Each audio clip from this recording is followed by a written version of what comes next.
Hello everyone! Another day, another mini vlog. Tara, samahan niyo ko. Panibagong umaga, panibagong hamon na naman sa buhay ang ating haharapin mga mare. Sa dinabi namin ng pagsubok natin sa buhay, eto pa rin tayo mga mare, lumalaban pa rin. At syempre mga mare, wag nating kalimutang magpasalamat sa ating Panginoon. Napakaganda nga ng umaga ngayon mga mare. At habang tulog ang baby ko, sinmantala ko munang maglinis sa loob ng kwarto namin. At mabilisang galaw nga lang dapat. At nagluto na rin pala ako ng kanin namin dyan. At ayan na nga, nagising na ang baby namin. Kaya pinadede ko nga muna siya.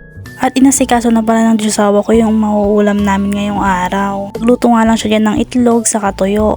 At napatulog ko na pala yung baby namin at binaba ko muna sa may duyan para kumain muna kami. At ayan nga mga mare, makatingin naman sa akin tong Diyosawa ko. Di ko alam kung nagagandahan pa sa akin o nagsisisi na. Kain tayo mga mare. Pagkatapos nga namin kumain mga mare ay hinugasan ko na rin yung pinagkainan namin. Siya nga ang nagluto at syempre ako naman ang maghuhugas ngayon mga mare.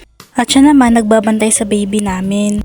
Mas mapapabilis ang trabaho kapag nagtutulungan kayo magpartner. Kami ang magkakampi sa lahat pero minsan kami din ang magkaaway.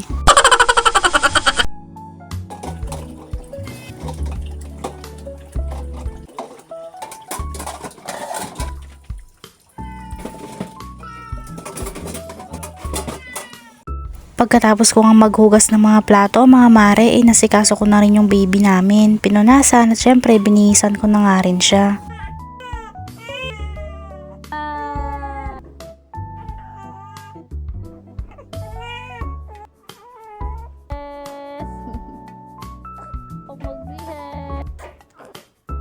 At pagkatapos ko nga siyang binihisan ay binaba ko nga muna siya sa may duyan niya at pinapatulog ko nga.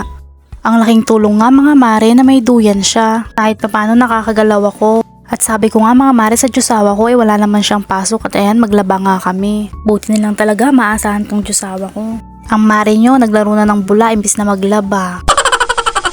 Dinamay pa yung Diyosawa. Go na go naman tong Diyosawa ko. Supportive yarn. O siya mga mare, hanggang dito na lang maglalaba muna kami. Salamat sa panonood.